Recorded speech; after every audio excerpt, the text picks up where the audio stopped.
ஒரே வேலையை திரும்ப திரும்ப ரிப்பீட்டா செஞ்சு போர் அடிச்சு போன ஹிஸ்டரி டீச்சரான ஆடம் ஒரு நாள் சடனா அவர் மாதிரியே இருக்கிற ஒரு ஆக்டரை கண்டுபிடிக்கிறாரு. அப்படி கண்டுபிடிச்சதுக்கு அப்புறம் அவங்களுக்குள்ள நடந்தது என்ன, அவங்க ஃபேமிலி என்னாச்சு, உண்மையாலுமே அவங்க யாரு, இப்படி பல கேள்விகளுக்கு பதில் சொல்லிட்டு இருக்கும் போதே இந்த உலகத்தோட ஹிஸ்டரி எப்படி உருவாச்சு, இந்த உலகத்துல ஹிஸ்டரிங்கிறது என்ன, ஏன் ஒவ்வொரு 100 வருஷத்துக்கு ஒரு தடவை வரலாறு தன்னை திரும்ப திரும்ப புதுப்பிச்சுக்குது, இதை பத்தின பல விஷயங்களை ரொம்ப டீப்பா ரொம்ப அழகா பேசின படம் தான். வணக்கம் ப்ரோ, வெல்கம் டு கத்திரிக்கோல். இன்னைக்கு நம்ம 2014 டென்னிஸ் வில்னோவோட டைரக்ஷன்ல வெளியே வந்த எனிமின்ற ஸ்பெயின் படத்தை பத்தி தான் பார்க்க போறோம். படத்தோட கதை ஒரு சிட்டியோட எக்ஸ்டீரியர்ல ஆரம்பிக்குது. அதுல ஒரு வாய்ஸ் ஓவர்ல யாரோ ஒரு அம்மா பையன்கிட்ட பேசுறாங்க. உன் வீட்டை நீ காமிச்சேன், அதெல்லாம் ஓகே தான், நல்லா இருந்துச்சு, ஆனா நீ ஏன் இப்படி வாழ்ந்துட்டு இருக்க அப்படின்னு. அது வாய்ஸ் ஓவர் முடியும் போதே பார்த்தா ஒரு பிரெக்னன்டான பொண்ணு நியூடா அங்க இருக்காங்க. அப்புறம் யாரோ ஒருத்தன், இவன் தான் நம்ம கதையோட ஹீரோன்னு நமக்கு தெரிய வருது. அவன் ஏதோ ஒரு சாவியை வச்சுக்கிட்டு ஒரு ரூம்குள்ள போறான். அந்த ரூம்குள்ள பின்னாடி ஒருத்தன் வந்துகிட்டு இருக்கான். நிறைய பேர் இருக்காங்க. அது ஒரு வாக்வே மாதிரி போயிட்டே இருக்கு. பார்த்தா அங்க பொண்ணுகள்லாம் நியூடா இருக்காங்க. என்னென்னமோ விஷயங்கள்லாம் நடக்குது. அது ஏதோ ஒரு செக்ஸ் கிளப் போல் இருக்கு. அங்க சுத்தி நின்று எல்லா ஆம்பளைகளும் வெறி பிடிச்ச மாதிரி பொண்ணுகளை பார்த்துக்கிட்டு இருக்காங்க. ஒவ்வொரு பொண்ணும் நியூடா ட்ரெஸ்ஸை மாத்தி இது பண்ணி அது பண்ணி நடக்குது.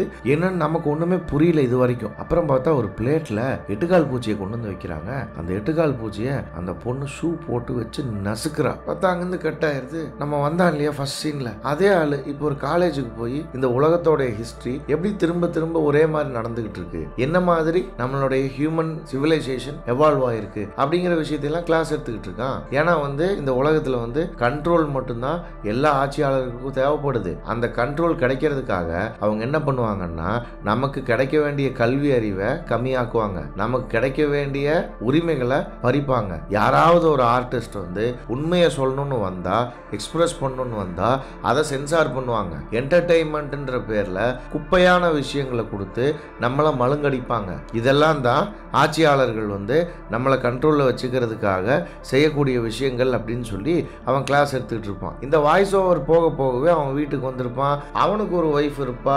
அவன் கூட செக்ஸ் வச்சுக்குவான், திரும்ப காலேஜுக்கு வருவான், திரும்ப போவான். ஆனா அவன் ஒய்ஃப் கூட பெருசான ஒரு அட்டாச்மெண்ட் இருக்காதுங்கிறது நமக்கு பார்க்கும் போதே தெரியும். அப்ப திடீர்னு ஒரு நாள் காலேஜில் உட்கார்ந்துட்டு இருக்கும் போது கூட வேலை செய்யற இன்னொரு ப்ரொஃபசர் உனக்கு படம் பார்க்கறதுல ஏதாவது இன்ட்ரெஸ்ட் இருக்கா, படம் பார்க்குற பழக்கம் இருக்கான்னு கேட்பார். படம் பார்க்குற பழக்கம்லாம் எனக்கு பெருசா இல்லை, பட் நீங்க சொல்லுங்க, ரெக்கமெண்ட் பண்ணுங்க, நான் பார்க்குறேன் அப்படின்னு. அப்போ ஒரு பழமொழியை சொல்லுவார், where there is a will where there is a way. அதாவது மனம் இருந்தால் மார்க்கம் உண்டுன்னு தமிழ்ல இருக்கு இல்லைங்களா, அதைத்தான் சொல்லுவார். பார்த்தா இது பழமொழி இல்ல, ஒரு படத்தோட டைட்டில். போற வழியில் அவன் என்ன பண்ணுவான்னா அந்த படத்தை ரெண்ட் எடுத்துட்டு சிடி கடையில போய் ரெண்ட் எடுத்துட்டு வீட்டுக்கு போவான். வீட்டுக்கு போய் பேப்பர் கரெக்ஷன் பண்ணிட்டு இருப்பான். அவன் ஒய்ஃப் வா மேட்ரு பண்ணலாம் அப்படின்னு கூப்பிடுவான். ஆனா இவனுக்கு இன்ட்ரெஸ்ட் இருக்காது, அந்த படத்தை தனியா பார்க்கணும் போல தோணும். அதனால இவன் என்ன பண்ணுவான், சரி நான் பேப்பர் திருத்திக்கிட்டு இருக்கேன், நான் பேப்பர் திருத்தி முடிச்சுட்டு வரேன், நீ போய் உள்ள படு அப்படின்னு சொல்லி ஒய்ஃப் அனுப்பிச்சு விட்டுட்டு இந்த படத்தை அவன் தனியா பார்ப்பான். அவன் தனியா பார்க்கும்போது தான் அவன் ஒரு விஷயத்த ஃபைண்ட் அவுட் பண்ணுவான். அது என்னன்னு இப்ப நமக்கு தெரியாது, பின்னாடி சொல்லுவாங்க.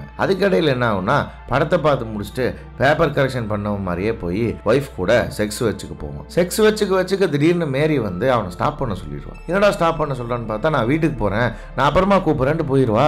அப்பதான் நமக்கு தெரிய வரும் என்னன்னா இவங்க 2 பேருக்கு கல்யாணம் ஆயிருக்காது, இன்னும் லிவ் இன்ல தான் இருக்காங்கன்னு. இவன் தூங்கிடுவான். பார்த்தா யாரோ ஒரு செம்ம அழகான பொண்ணு ஒரு ஹோட்டலுக்கு வருவா. ஹோட்டலுக்கு வந்தா அவளுக்கு ஒரு 2 பொட்டியை தூக்கிட்டு பின்னாடியே ஆளுகள்லாம் போவாங்க. டப்புன்னு இவன் தூக்கத்திலிருந்து முழிச்சிருவான். என்னன்னு பார்த்தா அது இவனுக்கு வந்த கனவு. அட என்னடா இது அப்படின்னு எந்திரிச்சு பார்க்கும்போது பார்த்தா லேப்டாப் அங்க மின்னிட்டு இருக்கும். லேப்டாப் ஓபன் பண்ணி பார்த்தா இவனுக்கு வந்த கனவு அந்த படத்துல வந்த சீனு. அப்புறம் அந்த சீனை பாஸ் பண்ணி பார்க்கும்போது தான் அவனுக்கு ஒரு விஷயம் தெரியும். ஒரு என்னன்னா அந்த படத்துல நடிச்ச ஆக்டர் இவன மாதிரியே இருக்கான்னு. அடுத்த நாள் இருந்துச்சு கிளாஸுக்கு போயிடுவான். கிளாஸுக்கு போயிட்டு வழக்கம் போல ஹிஸ்டரியில எப்படி டிக்டேட்டர்ஸ் நம்மளை ஆண்டாங்க, இப்ப எப்படி அது ரிலவெண்டா இருக்கு, இப்ப இருக்கிற காலகட்டத்தில் கூட நம்ம அதே மன்னராட்சியில தான் இருக்கோங்கிற விஷயத்த அந்த ஸ்டூடெண்ட்ஸுக்கு புரிய வச்சுட்டு இருப்பான். அப்புறம் வீட்டுக்கு அவனுக்கு கியூரியாசிட்டி தாங்க முடியாது, யாரா இவன் என்ன மாதிரியே இருக்கான் அப்படின்னு சொல்லி அவனை தேடி கண்டுபிடிப்பான். அவன் பேர் பார்த்தா டேனியல் செயின்ட் கிளேர்னு இருக்கும். அப்புறம் அவன் நடிச்ச படங்கள் எல்லாத்தையும் வாங்கிட்டு போட்டு பார்ப்பான். இவனுடைய பழைய போட்டோ எடுத்தும் பார்ப்பான். பார்த்தா அவனை மாதிரியே இருப்பான். உனக்கு ஒரே கன்ஃபியூஷனா இருக்கும், என்ன செய்யறதுன்னு இப்ப அவனுக்கு தெரியாது. டேனியல் அவன் பேர் இருந்தாலும் படத்துல அவனை ஆந்தனி அப்படின்னு தான் கூப்பிடுறாங்க. அப்புறம் ஒரு நாள் முடிவு பண்ணிட்டு என்ன பண்றான், இவன் எந்த கம்பெனியில டேலண்ட் மேனேஜ்மெண்ட், அதாவது பிஆர்ஓன்னு சொல்றோம் இல்லையா, இங்க அந்த மாதிரி ஒரு கம்பெனியில தான் அந்த ஆக்டர் இருக்கிறான். அப்போ அந்த கம்பெனிக்கு போய் நம்ம பார்ப்போம் அப்படின்னு சொல்லி முடிவெடுத்து வெளியிருந்து யாருக்கும் தெரியாம ஒளிஞ்சு டப்புன்னு கதவு திறக்கும் போது உள்ள போயிடுறான். ஏதாவது ஏதாவது ஒரு டீட்டெயில் எடுத்தாகணுமே. அப்ப அங்க இருக்கிற வாட்ச்மேன் வந்து நம்ம ஆடம ஆந்தனின்னு நினைச்சிட்டு, ஏய் என்னடா சனிக்கிழமை வந்திருக்க, இங்க யாருமே சனிக்கிழமை வரமாட்டாங்களே அப்படின்னு. ஓ அப்படியா, நான் மறந்துட்டு வந்துட்டேன், 6 மாசமா உன்னை ஆளே காணோம் இங்க அப்படின்னா. சும்மாதான் அப்படின்னா. அப்புறம் பார்த்தா அந்த வாட்ச்மேன் வந்து ஆந்தனிக்கு கொடுக்க வேண்டியதை ஆடம் கொடுத்துருவான். அது ஒரு கவர். அந்த கவர்ல பர்சனல் அண்ட் கான்ஃபிடென்ஷியல்னு ஏதோ ஒன்று எழுதி இருக்கும், இது ரொம்ப பர்சனலானதுன்னு. அதுல ஏதோ ஒரு அட்ரஸ் இருக்கும். அதை பார்த்துட்டு இவன் கார் எடுத்துட்டு இங்கேயோ போவான். அந்த பார்க்கிங்ல நின்று ஆண்டனியோட வீட்டை பார்த்து அவனோட அட்ரஸை கெஸ் பண்ணிட்டு, போன் நம்பர் தான் அதுலயே இருக்குமே, அந்த நம்பரை வச்சு கால் பண்ணுவான் வீட்டுக்கு. கால் பண்ணா ஆண்டனியோட ஒய்ஃப் போன் எடுப்பா. எடுத்துட்டு அவன் என்ன நினைப்பான்னா, ஆண்டனி தான் பேசுறேன்னு நினைப்பான். ஆனா இந்த டைம்ல இவனுக்கு வந்து என்ன பேசுறதுன்னே தெரியாது. ஒளருன்னு ஒளர ஆரம்பிச்சிருவான். எப்படியும் அங்கேருந்து எஸ்கேப் ஆனா போதுண்டா அப்படின்னு சொல்லிட்டு போனை வச்சுட்டு அவன் திரும்பி பார்த்துட்டு வந்துடுவான். இவனுக்கு இன்னுமே நம்ம ஏன் இதை பண்றோங்கிறதே தெரியாது. ரொம்ப சிரமப்படுவான். ஐயோ இது பண்ணலாமா வேணாமா, அவனை மீட் பண்ணலாமா வேணாமான்னு திரும்ப திரும்ப ட்ரை பண்ணிட்டு யோசிச்சு பார்த்துட்டு டப்புன்னு மறுபடியும் ஃபோன் பண்ணுவான். ஃபோன் பண்ணா இந்த டைம் ஆண்டனியே ஃபோன் எடுப்பான். ஃபோன் எடுத்து, நீ இந்த மாதிரிலாம் எதுக்கு என் வீட்டுக்கு ஃபோன் பண்ணிக்கிட்டு இருக்க, நீ என் வீட்டுக்கு ஃபோன் பண்றதுக்கு என்ன இருக்கு, மரியாதையா ஃபோனை வச்சிரு அப்படின்னு சொல்லும்போது, அப்போ வந்து இல்ல நீங்க என்ன தப்பா நினைக்கிறீங்க, நான் வந்து உங்களை மாதிரியே தான் நானும் கன்ஃபியூஸ் ஆயிருக்கேன், நீங்க வந்து என்ன மாதிரியே தான் இருக்கீங்க, அதனால நம்ம ஒரு தடவையாச்சும் கண்டிப்பா மீட் பண்ணோம், நீங்க என்ன நான் சொல்றதை புரிஞ்சுக்கோங்க அப்படின்னு சொல்லி அவன் ரொம்ப கதறுவான். கதறும் போது ஆண்டனியும் சரி ஓகே, இனிமே வீட்டுக்கெல்லாம் கூப்பிடாத, நான் உன்னை மீட் பண்றது எப்போ என்ன ஏதுன்னு சொல்றேன், அந்த டைம்ல மீட் பண்ணிக்கலாம், அது வரைக்கும் நீ கால் பண்ற வேலையெல்லாம் வச்சுக்காத அப்படின்னு சொல்லிட்டு காலை கட் பண்ணிடுவான். இங்க பார்த்தா நம்ம ஆண்டனியோட ஒய்ஃப் ஹெலன், யாரு கூட பேசிட்டு இருந்த, நீ அஃபையர் வச்சிருந்திய அந்த பொண்ணு கூட தான் இப்பயும் பேசிக்கிட்டு இருக்கியா, இன்னும் அந்த அஃபையர் இருக்கா உனக்கு அப்படின்னு 2 பேரும் சண்டை போடுவாங்க. அப்போ வந்து ஆண்டனி வந்து, நான் வந்து அந்த பையன்கிட்ட தான் பேசினேன், மத்தியானம் உனக்கு கூப்பிட்டவங்கிட்ட தான் பேசினேன், என்னை டார்ச்சர் பண்ணாத அப்படின்னு சொல்லிட்டு அங்கிருந்து வெளியே போயிடுவான். அப்போ பார்க்கும்போதே நமக்கு தெரியும் என்னன்னா ஹெலன் வந்து ரொம்ப ஸ்ட்ராங்கான ஒரு பொண்ணு அப்படின்னு. அப்புறம் ஆண்டனி போய் என்ன பண்ணுவான்னா, அந்த ப்ரொஃபஸரை பத்தி தேட ஆரம்பிப்பான். ஏன்னா இவனை மாதிரியா இருக்கான்னு வேற சொல்லிட்டானா, ஒரு கியூரியாசிட்டி இவனுக்கும் வந்துடும். ப்ரொஃபஸரை பத்தி தேட ஆரம்பிச்சு டீட்டெயில் எழுதி வச்சுட்டு படுத்துருவான். படுத்ததுக்கு அப்புறம் ஹெலன் வந்து அங்க பெட்ல இருந்து எந்திரிச்சு ஆண்டனி வந்து ஆடமோட கான்டாக்ட் நம்பர் இன்டர்நெட்ல இருந்து எடுத்து வச்சிருக்கான் இல்லையா, அதை எடுத்து பார்த்துருவான். அடுத்த நாள் காலையில ஆடம் வந்து ஜாலியா காலேஜுக்கு வந்துருவாப்ல கிளாஸ் எடுக்க. ஹெலன் வந்து பார்த்தா ஆடமை பார்க்க வந்துருவான். அதாவது அந்த ஆக்டரோட ஒய்ஃப், அவ ஆடம் பார்க்க வந்துருவா.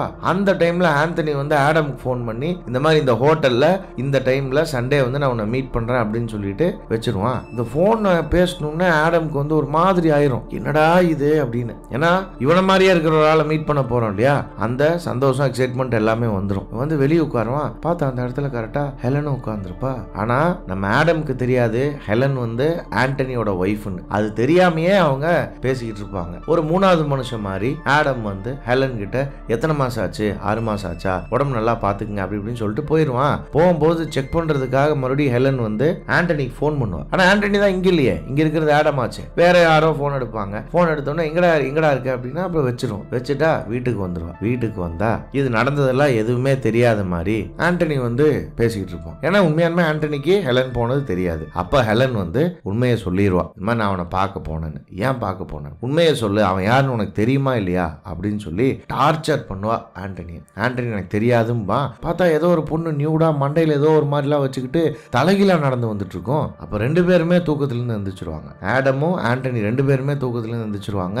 கட் பண்ணா காலையில ஆடம் வந்து அந்த கான்பிடென்ஷியல் ஏதோ ஒரு விஷயம் கொடுத்தாங்களே அந்த ஏஜென்சியில, அந்த கவரை எடுத்துக்கிட்டு ஆண்டனியை பார்க்கறதுக்காக அங்க வருவான். அது ஒரு காத்தோட்டமான ஹோட்டல் அது. ஏன்னா எவனுமே இல்லைங்க. அங்க வந்து ஒரு பொண்ணு நடந்து வந்து அந்த ரூம் கீயை கொடுத்துட்டு போகும். கொடுத்துட்டு போனா இவன் கீயை வாங்கிட்டு உள்ள போய் வெயிட் பண்ணுவான். அந்த டைம்ல கரெக்டா ஆண்டனி உள்ள வருவான். ஆடமை பார்த்து அப்படியே ஷாக் ஆகி நிப்பான். இவன் என்னடா நம்மள மாதிரியா இருக்கான், பார்க்கறதுக்கு கொஞ்சம் கூட வித்தியாசமே இல்ல அப்படிங்கிற மாதிரி ஷாக் ஆகி நின்னுட்டு ஆடம் கிட்ட சொல்லுவான், நம்ம 2 பேர் மேபி பிரதர்ஸா கூட இருக்கலாம், ஏன்னா என் நெஞ்சு கீழே ஒரு தழும்பு இருக்கு, அந்த தழும்பு உனக்கு இருக்கான்னு பார்த்து சொல்லு அப்படின்னு சொல்லும் போதுல ஆடம் வந்து பயந்துருவான். ஐயோ என்னது, நம்மளோட பொறப்பையே வந்து மாத்தி சொல்றானே, அப்ப நம்ம இந்த குடும்பமே கிடையாதா, இப்ப இருக்கிறது நமக்கு அம்மாவே கிடையாதா அப்படின்னு நினைச்சு அவன் ரொம்ப பயந்து போய் அங்கிருந்து போயிடுவான். ஓடிடுவான். சொல்ல போனா கார் எடுத்துட்டு ஓடிடுவான். அவன் போகும்போது அவனை ஆந்தனி வந்து பைக் எடுத்துட்டு ஃபாலோ பண்ணுவான். ஃபாலோ பண்ணிட்டு வீட்டுக்கு வந்துட்டு ஆந்தனி வந்து ஹெலன் கிட்ட சொல்லுவான், இனிமே அவன் நமக்கு கால் பண்ண மாட்டான் அப்படின்னு. ஆனா ஹெலனுக்கு வந்து அது மைண்ட்ல ஓடிக்கிட்டே இருக்கும். ஆந்தனி, ஹெலன், ஆடம் மாத்தி மாத்தி யோசிச்சுக்கிட்டே இருப்பாங்க. அப்போ ஆந்தனி ஒரு முடிவு எடுத்து என்ன பண்ணுவான்னா, ஆடமோட ஹிஸ்டரி ப்ரொஃபஸரோடைய வீட்டுக்கு வெளியே போய் நின்றுவான். பார்த்தா அவன் கேர்ள் ஃப்ரெண்டை பார்க்கறதுக்கு போய் நிற்பான். அவன் கேர்ள் ஃப்ரெண்டு செம்மையா இருப்பாளா, அவளை அப்படியே ஸ்டாக் பண்ணிட்டே பின்னாடியே போவான். பின்னாடியே போய் பஸ் ஏறி அவ எங்க போறா, என்ன பண்றா எல்லாத்தையும் பார்த்து அவ வேலை செய்யற இடம் முதற்கொண்டு எல்லாத்தையுமே கண்டுபிடிச்சிருவான். இதெல்லாம் பார்த்து கன்ஃபியூஷனோடைய உச்சத்துக்கே போன ஆடம் வந்து அவங்க அம்மாவை பார்க்க போவான். அவங்க அம்மாவை பார்க்க போயிட்டு, உண்மையை சொல்லுமா, எனக்கு உண்மையாலுமே அண்ணன் தம்பி யாராவது இருக்காங்களா அப்படின்னா, அண்ணன் தம்பி எல்லாம் யாரும் கிடையாது, நான் தான் உனக்கு அம்மா, நீ தான் எனக்கு பையன், நான் உனக்கு ஒரே அம்மா தான், அதே மாதிரி நீயும் எனக்கு ஒரே பையன் தான், கண்டதை யோசிச்சுக்கிட்டு இருக்காத, முதல்ல போய் ஒரு பொண்ணை கல்யாணம் பண்ணி செட்டில் ஆகிற வழியை பாரு, அதை விட்டுட்டு எனக்கு அண்ணன் தம்பி அவனுக்கு ஒய்ஃப் இருக்கு எனக்கு ஒய்ஃப் இருக்குன்னு உளறிட்டு இருக்காத அப்படின்னு சொல்லிட்டு அவங்க அம்மா எந்திரிச்சு போயிடுவாங்க. அப்ப பார்த்தா அடுத்த ஷாட்ல ஒரு செம்ம பெரிய சிலந்தி, அந்த இருக்கிற எல்லா பில்டிங்கோட பெரிய சிலந்தி அந்த சிட்டிக்குள்ள நடந்து வந்துகிட்டு இருக்கும். அப்பதான் ஆடம் ஃபர்ஸ்ட் பார்ப்பான், ஆண்டனி சொன்ன மாதிரி நமக்கு தழும்பு இருக்கான்னு. அந்த தழும்பு அவனுக்கு இருக்கும். அப்புறம் ஆந்தனி வந்து அவனே இமேஜின் பண்ணிக்கும், ஆடம் வந்து ஒருவேளை நம்ம ஒய்ஃப் கூட செக்ஸ் வச்சிருந்தா என்ன வருது அப்படின்னு. அதை யோசிச்சுக்கிட்டே டப்புன்னு பார்த்தா அடுத்த நாள் காலையில ஆடமோட வீட்டுக்கு வந்துடுவான். வந்துட்டு, என் ஒய்ஃபை நீ மேட்டர் பண்ணியிருக்கேன்னு எனக்கு டவுட்டா இருக்கு, இந்த டவுட் என்கிட்ட இருந்து போகணும்னா ஒரே ஒரு வழிதான், உன்னுடைய காரு உன்னோட ட்ரெஸ் எல்லாம் கொடு, நான் உன்னுடைய கேர்ள் ஃப்ரெண்டு மேரியை கூட்டிட்டு நான் ஒரு நாள் போயிட்டு வரேன், வெளியே போயிட்டு வந்து நான் செக்ஸ் வச்சு முடிச்சதுக்கு அப்புறம் நமக்குள்ள இருக்கிற பிரச்சனை முடிஞ்சு போச்சு, இதோட நானும் உன் லைஃப்ல இருந்து போயிடுவேன், நீ என் லைஃப்ல இருந்து போயிருன்னு ஒரு டீல் பேசி ஆடமை மிரட்டி ஒத்துக்க வச்சுட்டு ஆடமோட ட்ரெஸ் கார் எல்லாம் வாங்கிட்டு மேரியை கூப்பிட்டு வெளியே போயிடுவான். இங்க வந்து ஆடம்னால உட்காரவே முடியாது, என்னடா இது அவன் போயிட்டானே, நம்ம கேர்ள் ஃப்ரெண்ட் அவங்க கூட இருக்கானேன்னு அவனுக்கு 1008 யோசனை திரும்ப திரும்ப வந்துகிட்டே இருக்கும். இங்க ஆண்டனி வந்து மேரி கூட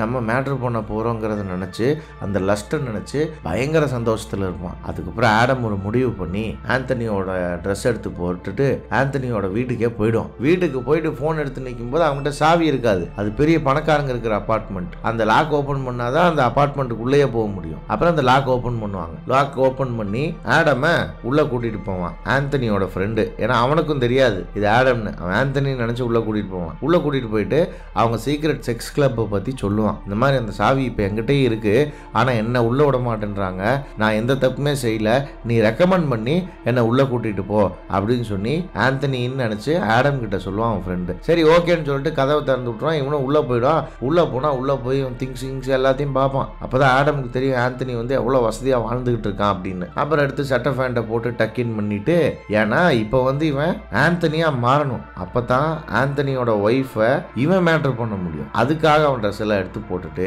அந்த இடத்துல உட்காந்து வெயிட் பண்ணிட்டு இருப்பான். அப்போ வந்து ஹெலன் உள்ள வருவான், ஆந்தனியோட ஒய்ஃப். ஏன் என்னாச்சு, நீ உங்க அம்மாவை பார்க்க போறேன்னு சொன்ன போலியா அப்படின்னா, இல்ல நான் கேன்சல் பண்ணிட்டேன் அப்படின்னு சொல்லுவான். சொல்லிட்டு அவ பாட்டுக்கு போய் உள்ள ட்ரெஸ் மாத்த ஆரம்பிச்சிருவா. இவன் வந்து அவளை நியூடா பாத்துருவான். இவனுக்கு ஒரு மாதிரி ஆயிரும், செக்ஸ் வச்சுக்கணும்னு தோணும், ஆனா எப்படி வச்சுக்கணும்னு தெரியாது, ஒரு மாதிரி குற்ற உணர்ச்சியாகவும் இருக்கும், அடுத்தவனோட ஒய்ஃபை நம்ம இந்த மாதிரி பண்றோமே. ஆனா அங்க நம்ம ஆந்தனி ஆடமோட ஒய்ஃபை எந்த குற்ற உணர்ச்சியும் இல்லாம மேட்டர் பண்ணிட்டு இருப்பான். நான் ஹெலனுக்கு வந்து ஏதோ ஒரு விஷயம் புலன் போடும், என்னன்னு அவளுக்கு தெரியாது, ஆனா ஆண்டனி வந்து ஏதோ ஒரு மாதிரி இருக்கானேன்னு. ஏன்னா இங்க இருக்கிறது ஆண்டனியா இல்லையே, ஆடமாச்சே. அப்புறம் ஹெலனே கூப்பிடுவா, உள்ளவா, ஏன் உனக்கு ஒரு மாதிரி இருக்க, ஏதாவது பிரச்சனையா உனக்கு அப்படின்னு சொல்லிட்டு உள்ள கூப்பிட்டுட்டு பக்கத்துல வந்து படுக்க வைப்பா. அப்போ வந்து சொல்லுவா, உனக்கு 6 மாசம் பிரெக்னென்ட், நீ பரவாயில்லையா அப்படின்னு. இல்ல பரவாயில்லன்னு. அவன் படுத்தோடனே ட்ரெஸ்ஸை கழட்டுனா இவனும் ட்ரெஸ்ஸை கழட்டுவான். ஆனா வந்து இயல்பா இவன் பண்ணலங்கிறத அவ கண்டுபிடிச்சிருவா. ஹெலனுக்கு வந்து ஆல்ரெடி தெரிஞ்சிடும் இது வந்து ஆண்டனி இல்ல ஆடம்னு. அப்ப ஆடம் கூட செக்ஸ் வச்சுக்கணும் அப்படிங்கிற ஆசை ஹெலனுக்கும் வந்துடும். ஆடம் பக்கத்துல வந்து ஹக் பண்ணி படுத்துருவா. படுத்துட்டு இன்னைக்கு கிளாஸ் எப்படி போச்சுன்னு கேட்பா. அவளுக்கு ஒன்றும் புரியாது, என்னடா அதுன்னு. இங்க பார்த்தா ஆண்டனி ஆடமோடைய கேர்ள் ஃப்ரெண்ட் மேரியை போட்டு செம்மையா ஃபக் பண்ணிருப்பான். ஃபக் பண்ண பண்ண பண்ண பண்ண என்ன ஆயிருக்கும்னா, மேரி கண்டுபிடிச்சிருவா இதே ஆடம் இல்லைன்னு. ஏன்னா ஆந்தனி கல்யாணம் ஆயிருக்கும் இல்லையா, அந்த மோதிரம் போட்ட தழும்பு வச்சு கண்டுபிடிச்சிருவான், இதே ஆடம் இல்ல, நீ பொய் சொல்ற, நீ யாருன்னு சொல்லுன்னு அவ பயங்கரமா கத்திட்டு ரூம் விட்டு வெளியே போயிடுவா. இங்க வந்து பார்த்தா நம்ம ஆடம் மேட்டர் பண்ண முடியாம குற்ற உணர்ச்சியில வெளியே வந்து உட்கார்ந்துருவான். ஆனா மேரி அங்க கார்ல இவங்க கூட மேட்டர் பண்ண முடியாம சண்டை போட்டுட்டு போயிடுவா. அப்படியே ரிவர்ஸ்ல நடக்கும் எல்லாமே. அந்த டைம்ல என்ன ஆகும்னா, ஹெலனே எந்திரிச்சு வந்து ஆடம் வந்து வந்து ஹாலில் உட்காந்துட்டு இருப்பான். அவன்கிட்ட வந்து நான் அவங்க கூட செக்ஸ் வச்சுக்கணும், நீ யாருன்னு எனக்கு தெரியும், தெரிஞ்சுதான் நான் வந்து இதை சொல்றேன் அப்படின்னு சொல்லுவான். 2 பேர் செக்ஸ் வச்சுப்பாங்க. அங்க கார்ல ஆந்தனியும் மேரியும் சண்டை போட்டுக்கிட்டே போயிட்டு இருப்பாங்க. நீ யாருன்னு சொல்லு, நீ ஆடம் கிடையாது, நீ ஏதோ ஏமாத்த பாக்குறேன்னு 2 பேரும் கத்திட்டே வரும்போது பார்த்தா சண்டை போட்டுக்கிட்டே காரை கவனிக்காம விட்டு ஒரு ஆக்சிடென்ட்ல 2 பேருமே இறந்துருவாங்க. இந்த நியூஸை கேட்டுட்டு ஹெலன் வந்து குளிச்சிட்டு இருக்க அதை ஆஃப் பண்ணிடுவா. ஆஃப் பண்ணிட்டு இவனை உண்மையானுமே ஆண்டனி மாதிரியே பாவிச்சு உங்க அம்மாவை நீ போய் பார்க்கணும், அதுக்கான வேலைகளை பார்த்துக்க அப்படின்பா. இவனும் இல்ல ஆடமும் அந்த சாவி இருக்கும் இல்லையா அந்த செக்ஸ் கிளப், ஏன்னா இப்போ அவன் பணக்காரன் ஆகிட்டானே, அந்த ஆசையில் அந்த சாவியை எடுத்து வச்சுக்கிட்டு இன்னைக்கு எந்த பிளானும் இல்லைன்னா நான் கொஞ்சம் வெளியே போயிட்டு வரேன் அப்படின்னு ஹெலன் கிட்ட சொல்லுவான். இவங்க 2 பேரும் புருஷன் முண்டாட்டியாவே வாழ ஸ்டார்ட் பண்ணுவாங்க அப்படின்னு நம்ம நினைப்போம். அப்போ ஆடம் போய் என்னடா ஹெலன் திரும்ப எதுவுமே பேச மாட்டேங்கிறாளே அப்படின்னு உள்ள போய் ரூம்குள்ள கதவை திறந்து பார்த்தா ஹெலன் வந்து ஒரு செம்ம பெரிய 8 கால் பூச்சியா மாறி இருப்பா. அந்த பில்டிங்க்கு வெளியே இருந்ததுலேயே 8 கால் பூச்சி அதுவா மாறி இருப்பா. அதோட படம் முடிஞ்சிடும். இந்த கதையில அந்த டைரக்டர் என்ன சொல்ல வராருன்னா, ஒரு இண்டிவிஜுவல் மனுஷனுடைய ஆசை தான் அவனை முட்டாளாக்குது. அந்த முட்டாளாக்குறதுக்காக இந்த சொசைட்டி யூஸ் பண்ணிக்கிற ஒரு ஆயுதம் தான் இந்த பொண்ணுங்களை முட்டாளாக்குறதுக்கு பசங்களை முட்டாளாக்குறதுக்கு பொண்ணுகளையும் ரொம்ப அழகா யூஸ் பண்ணி நம்மளை ஆண்டுகிட்டு இருக்காங்க. நம்ம இது தெரியாம சின்ன ஆசைகள்னால நம்மளுடைய பெரிய வாழ்க்கையை தொடச்சிட்டு நம்ம நிக்கிறோம் அப்படின்னு சொல்லி இந்த படத்தை முடிக்கிறாங்க. இது வந்து எனக்கு இந்த படம் பார்க்கும்போது புரிஞ்சது. உங்களுக்கு என்ன புரிஞ்சது, உங்களுக்கு என்ன தோணுச்சுங்கிறத கீழே கமெண்ட் செக்ஷன்ல கமெண்ட் பண்ணுங்க. இந்த நரேஷன் உங்களுக்கு பிடிச்சிருந்தா இந்த வீடியோவை லைக் பண்ணுங்க, உங்க ஃப்ரெண்ட்ஸ் கிட்ட ஷேர் பண்ணுங்க. அடுத்து நாங்க என்ன வீடியோ போடலாங்கிறத கீழே கமெண்ட் செக்ஷன்ல கமெண்ட் பண்ணுங்க. இந்த மாதிரி நல்ல வீடியோஸ் போடுற நம்ம கத்திரிக்கோளுக்கு சப்ஸ்கிரைப் பண்ணுங்க.